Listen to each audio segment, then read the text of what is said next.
Hello there guys, NikoTheShrek here, and I am bringing to you today a Shrekview number 13 for Risk of Rain 2. This is one of my favorite games of all time, and I honestly get so much fun out of this. And when I found out today that it was on the PlayStation for sale, the PlayStation 4, first of all, I didn't even know it was on the PS4. Secondly, I didn't know it was on sale. So I went ahead and picked that up real quick. I got it at launch for the PC. They were doing a deal where if somebody got a copy, they would be able to get one for free for their friend. And I ended up getting one of those copies for free. And man, I cranked this game out so much for so long. And just due to the sheer fact that I haven't had my PC, I haven't been able to play this game, and so that's why I'm so excited to bring this Shrekview to light, because I am finally able to play it again, albeit I'm starting fresh.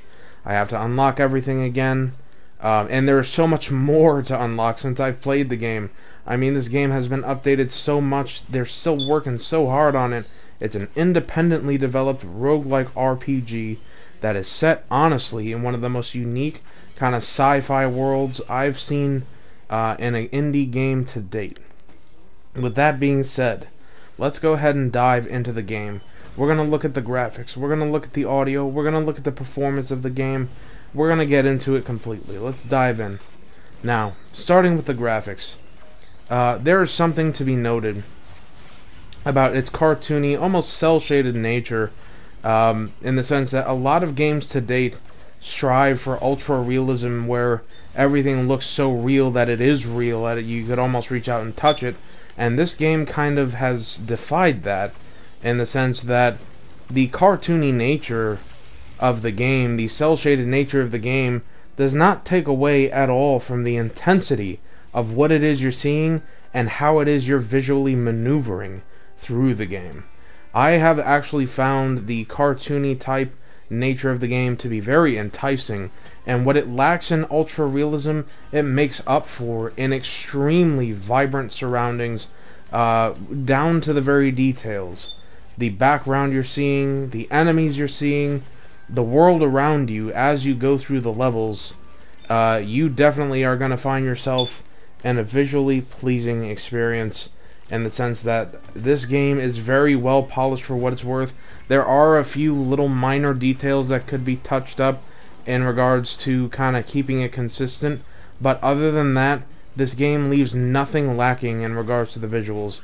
Everything is so unique, everything has its own little characteristics, and everything has a very refreshing, vibrant overall look. The color is fantastic, and just the atmosphere that you end up seeing in the visuals is very, very well done.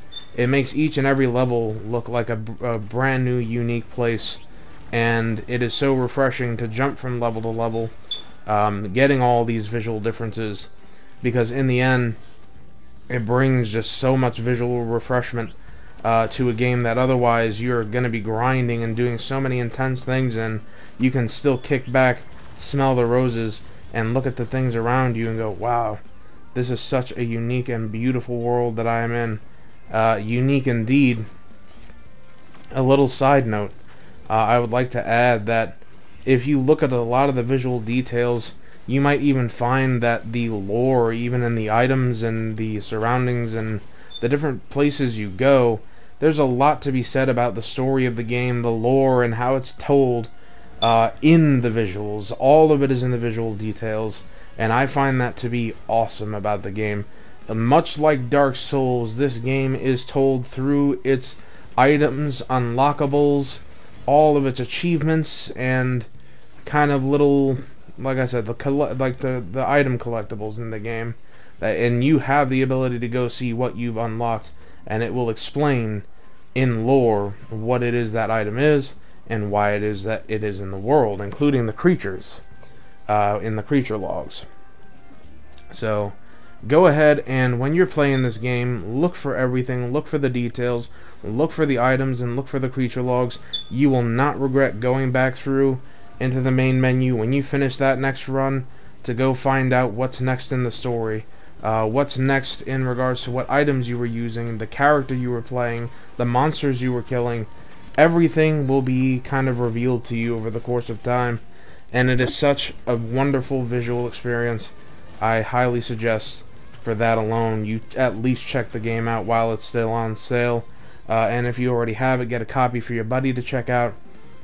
Going on from the graphics, even though there's a lot to be said in regards to that, but you know, we're trying to do a total game review, so I guess to conclude the graphical kind of portion, I will say that visually speaking, there is no lack of performance on the visuals. It doesn't slow down, there's no latency problem, it doesn't glitch, and the frame rate doesn't go down when you see bunches and bunches and bunches of enemies. And overall, this game runs very well at a nice solid 60 frames per second for the most part, aside from when there's literally the screen filled with enemies and they're all attacking at the same time. There's sometimes a minor frame rate drop, but otherwise it kicks right back into the action, because it has to. This game is so fast and intense that you are going to need to see what you're doing, because otherwise you're going to be in a tight situation really fast. Like that I can say. Moving along to the audio.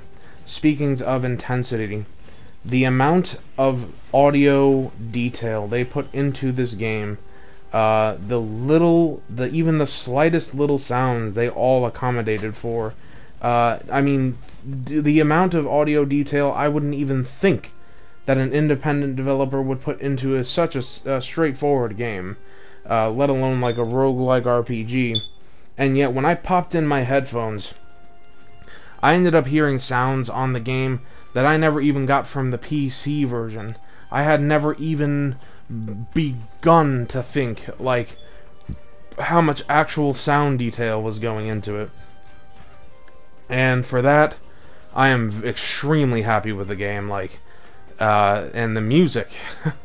The music, in much like in the vein of Minecraft, it has like for the most part, most of the music has a very kind of electric jazz type soothing nature to it. And that's honestly, for a game so intense as this, where you're constantly kind of running around and struggling for your life, in regards to the gameplay, and you could be fighting dozens and dozens and dozens of enemies at a time, killing some incredibly difficult bosses.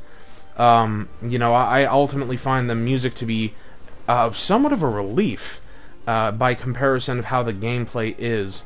It prevents you from getting too stressed out, and it is so aesthetically pleasing in regards to the audio. The audio is so aesthetically pleasing. Everything from the sci-fi pew noises to the actual soundtrack to every little detail in between. I am just in love with the audio of the game. Every creature has its own unique sound, and if you listen very carefully, you can even hear sounds coming from your characters now and again, and I actually find that pretty cool too. There's sounds for everything in regards to leveling up, getting a new item, getting a new achievement, getting a new collectible. Everything has its own unique sound, and when those things occur, you know exactly what is going on. And with that being said, they did a very, very good job articulating kind of the audio that they wanted and making sure that it was put together well in a smooth and consistent fashion. You will find the audio experience to be actually a very pleasurable experience. You'll enjoy it to a very high degree, especially, like I said, if you've enjoyed soundtracks like Minecraft or the occasional Skyrim song where it actually gets peaceful and just immense and calm all at the same time. And the unique thing about this game, I just had to note, I wasn't going to note it, but I'm going to note it. There are times where, yes, it gets audibly pleasing and beautiful and calming, and then out of nowhere, it will occasionally drop the random metal drop. Like, oh, drop the bass, boys. The metal just comes alive, and you hear this intense guitar, bass drum, actual bass going on, and I just love those those little spurts of like frustration.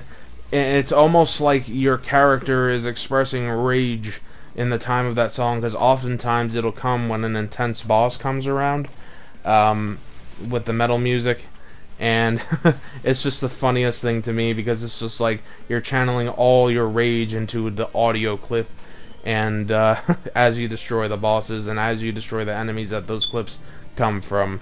And so I just thought I'd add that little unique detail, that sometimes the audio does get really intense because they just decide to suddenly drop some metal on you, and it's, you know, as a metalhead, I think it's beautiful.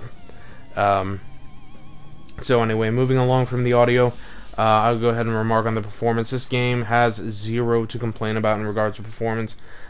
All the button layout is exactly where you need it to be.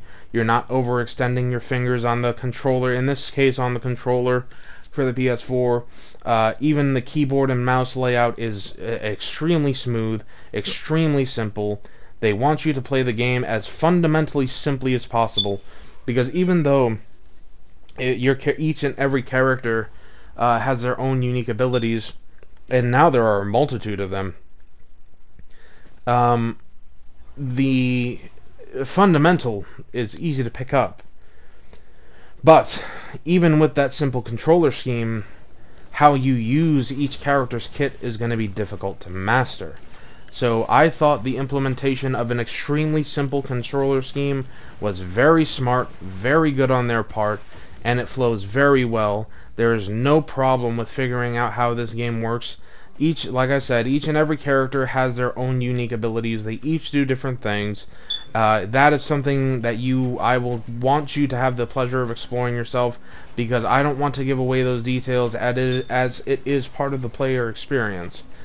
Figuring out how each character works and how their kits work. Not only that, it is also very much a situation where if you want to look at character reviews and gameplay tips, those are probably better left for other videos, especially explained by other people aside from myself. But just know that it is a very well put together game with a great controller scheme. There's nothing that is lacking in regards to how the controls go and how the game runs. It can run on pretty much any modern PC pretty extravagantly well. The consoles do a great, amazing job with the kind of performance of the game as well. The overall actual core performance, there's definitely nothing wrong with the game. So with that being said, I appreciate you guys taking a look at my review. I hope you guys enjoy. Be sure to like and subscribe. I will catch you all in the next review. You have a great one.